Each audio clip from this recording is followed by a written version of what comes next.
Hello girls, how are you all? Fine? Good children. Take care of yourself. Children, in the previous session, you have heard about a traveler named Ibn Battuta. You know that he loved traveling. He traveled through far off countries, from this country to another. He loved to travel country to country. So whatever he had seen through traveling or wherever he stayed, he wrote about it. And the book which he has written in as the accounts of his traveling is known as Rihla. About this also you have heard in the previous session. Even when he came to India, he came to know about Muhammad bin Tughlaq, that he was a generous person. So when he was introduced to Muhammad bin Tughlaq, he too was impressed by Ibn Battuta. So there he was appointed as a Qazi in Delhi. आपने पिछले session में Ibn Battuta के बारे में सुना और आज हम उसी परिप्रेक्ष्य में एक नए ट्रेवलर के बारे में पढ़ेंगे, क्योंकि ये हमारा चैप्टर ही ट्रेवलर्स के बारे में है, यात्रियों के बारे में है, जिन्होंने अपने यात्रा वृत्तांत के द्वारा जिन स्थानों का उन्होंने भ्रमण किया उसको उन्होंने अपने लेखों में अंकित किया। जैसे कि इब्न बतूता के बारे में आपने पीछे कल सुना है कि वह किस प्रकार भारत आया, किस प्रकार वह मोहम्मद बिन तुगलक के बारे में उसे जानकारी प्राप्त हुई और मोहम्मद बिन तुगलक ने इब्न बतूता के विद्वता से आकर्षित होकर, प्रभावित होकर उसे दिल्ली का काजी बना दिया, इत्यादि आपने कल इब्न बतूता के बारे में विस्तार में सुना है। So with that, today's topic is about Francois Bernier, our third topic. Okay, today's topic is Francois Bernier.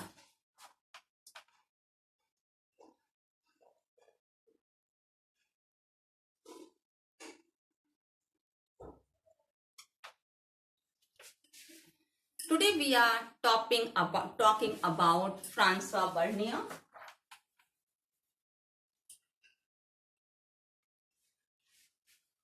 who was a French traveler. ये एक फ्रेंच ट्रेवलर था, यात्री था, and he is also known as a doctor with a difference. It is said that he was a doctor with a difference. A doctor with a difference.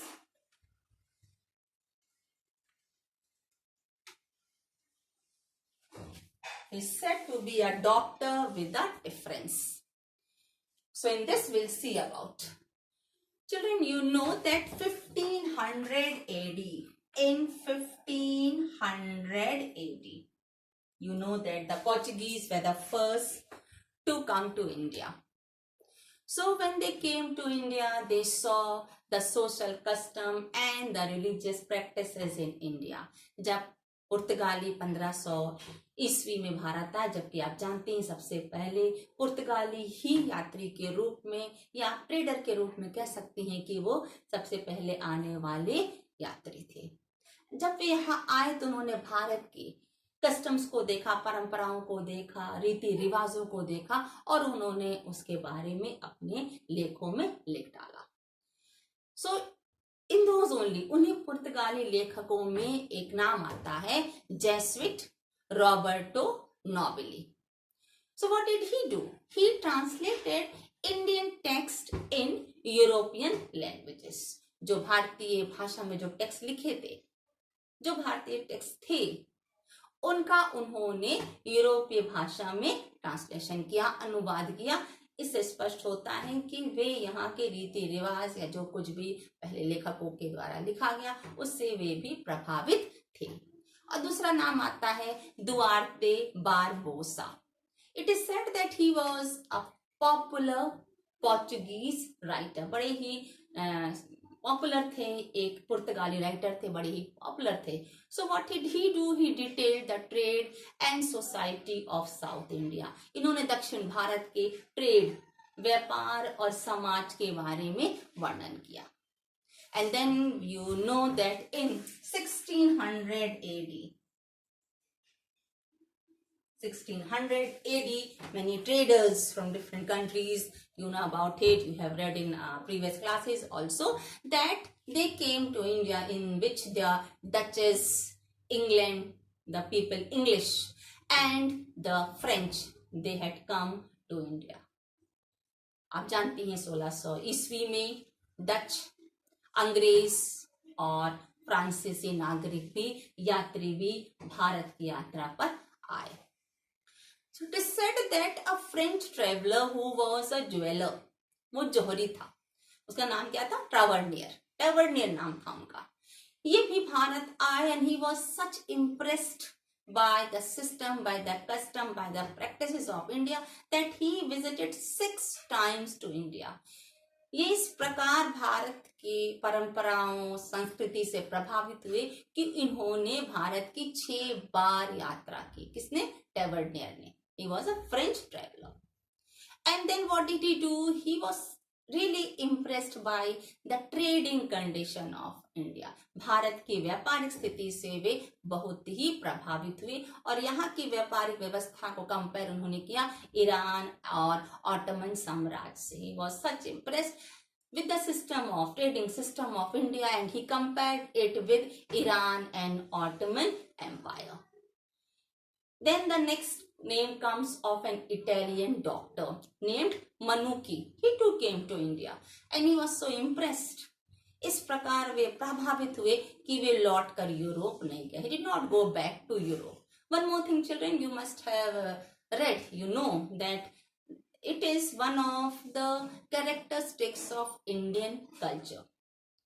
ये हमारे भारतीय संस्कृति की बहुत बड़ी विशेषता है कि जो भी भारत में आता है वो रम जाता है. जैसा कि आपने आर्यों के बारे में सुना, आर्यों की उत्पत्ति के लिए मतभेद है क्योंकि आर्य यहाँ आए और इस प्रकार वे रच बस गए कि उनका ओरिजिन क्या है, मूल स्थान क्या है, मूल जाति क्या है, उसका पता लगाना एक विषय हो गया, उसमें मतभेद हो गया. तो यहाँ भी आपने सुना कि लोग आए, यात्री आए जिसमें मनुकी का नाम है, वो यहाँ आकर रच बस गया, वे वापस यूरोप नहीं गए.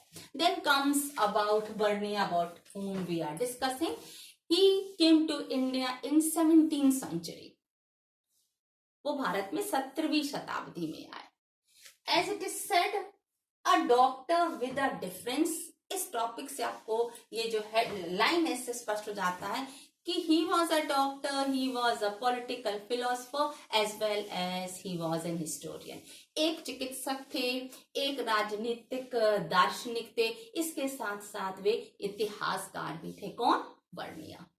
इतने प्रतिभावान व्यक्ति थे. So when he came to India, he too wished to find an opportunity. वो मुगल्स के समय भारत आए और वो भी इसी तलाश में थे कि शायद उन्हें भी कोई जगह मिल जाए. जैसे आपने पढ़ा इब्न बतूता के बारे में कि जब वो आए तो मोहम्मद बिन तुगलक के शासनकाल में उन्होंने काजी के पद पर कार्य किया. तो इसी प्रकार बर्नियर भी भारत आए. He too wanted to get an opportunity for the same. So what happened? Of course, he was an intellectual person. बहुत बड़े विद्वान थे, दार्शनिक थे. तो जब बर्नियर भारत आए तो वो भारत में 12 वर्ष रहे. He stayed in India for 12 years. So what did he do? He was here as a physician of Dara Shikoh. Dara Shikoh को नाम सुना है? Who was he? He was the eldest son of Shahjahan. वो शाहजहां का ज्येष्ठ पुत्र था. तो एक चिकित्सक के रूप में बर्नियर यहाँ मुगल दरबार में रहे. इतना ही नहीं, even he worked in Mughal court with Danshiman Khan as you can say an intellectual and a scientist. एक वैज्ञानिक और एक विद्वान के रूप में भी मुगल दरबार में बर्नियर ने अपना समय व्यतीत किया. So as a person who spent a lot of time in Mughal court, so something must have done by him. उन्होंने कुछ ना कुछ जरूर लिखा होगा, उनका भी कुछ ना कुछ वर्णन जरूर होगा. So with that, second topic is with this 3 and it is 3A. Our next topic is 3A, comparing East and West. Our next topic is Comparing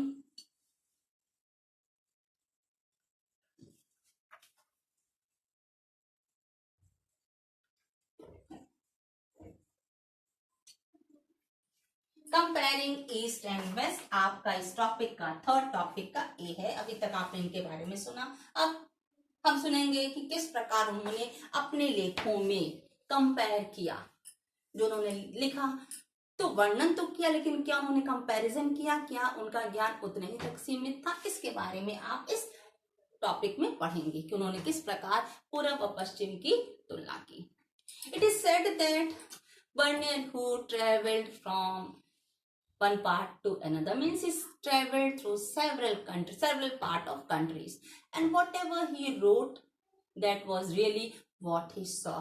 ऐसा आपने कल भी सुना इब्न बतूता के बारे में, सेम इनका भी है, जो उन्होंने देखा वही इन्होंने लिखा। And whatever was written by him he used to compare his writings the situation which he has seen with the situation of Europe. जो कुछ उन्होंने भारत में देखा, यहाँ की स्थिति के बारे में देखा, उन्होंने उसकी तुलना यूरोप से की।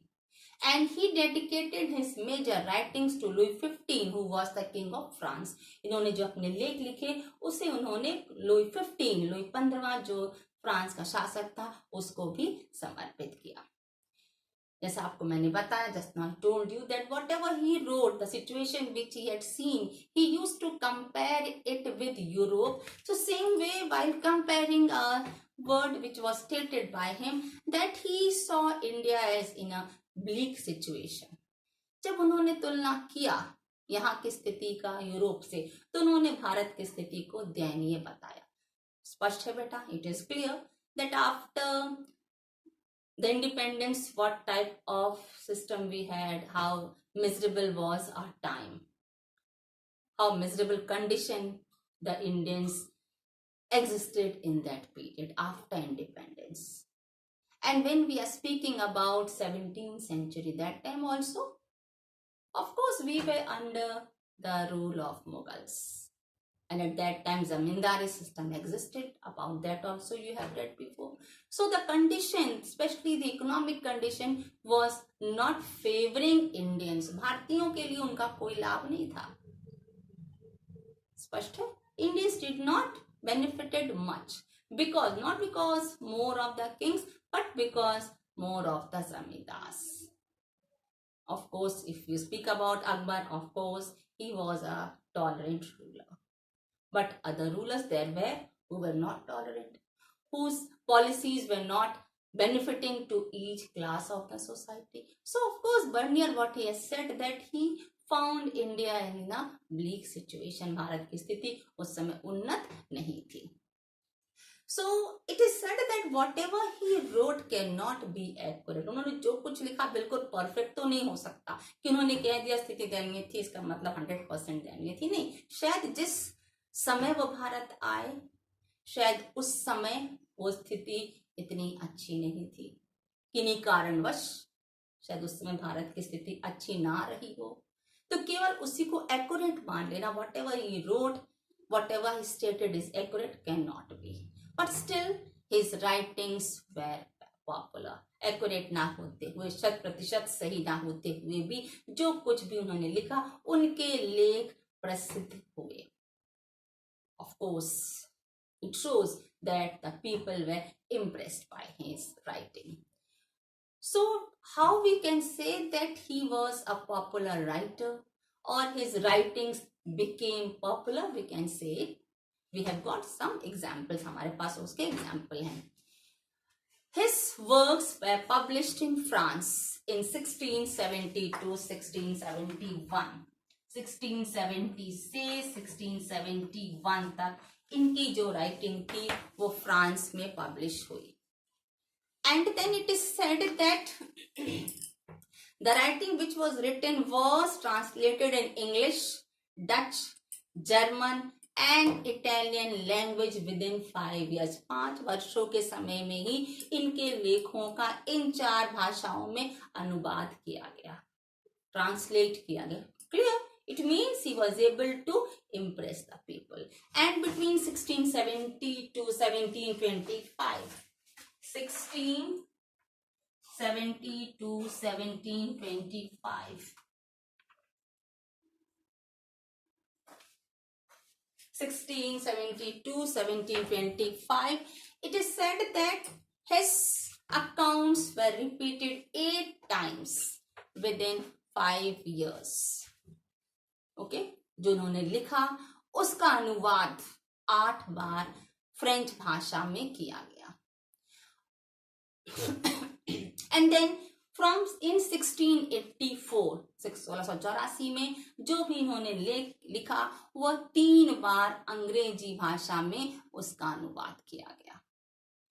So it shows that his writings were popular. ये स्पष्ट हो जाता है कि उनके लेख प्रसिद्ध हुए, उसकी विशेषता रही होगी, तभी ये प्रसिद्धि का कारण बने और इनको पुनः इसकी रिपीटेड राइटिंग या अनुवाद किया गया इसीलिए. And then one more thing, children, if the records, the accounts were not recorded, अगर उनके लेख प्रिजर्व नहीं किए गए होते तो surely it was just like the manuscripts which about you have read earlier, that still many of the manuscripts are not discovered or are not able to translate. शायद ये भाषा ऐसी थी या उस समय तक उन्नत भाषा का ज्ञान लेखकों को था, विद्वानों को था, इसीलिए जो लेख लिखे गए उसका भाषा जिस भाषा में उपलब्ध कराना चाहिए था लोगों ने उसे उपलब्ध कराने में भी सफलता प्राप्त की, जिससे लोगों को अलग अलग स्थानों पर लोगों को उनके बारे में जानकारी मिल सके. शायद अगर प्रिजर्व नहीं होता, भाषा उन्नत नहीं होती तो जो जानकारी विभिन्न भाषाओं में विभिन्न स्थान पर रह रहे लोगों को हुआ शायद वह नहीं हो पाता. So it's proved that he was a popular writer and the people were impressed by him. Clear, children? Thank you, class. Have a nice day.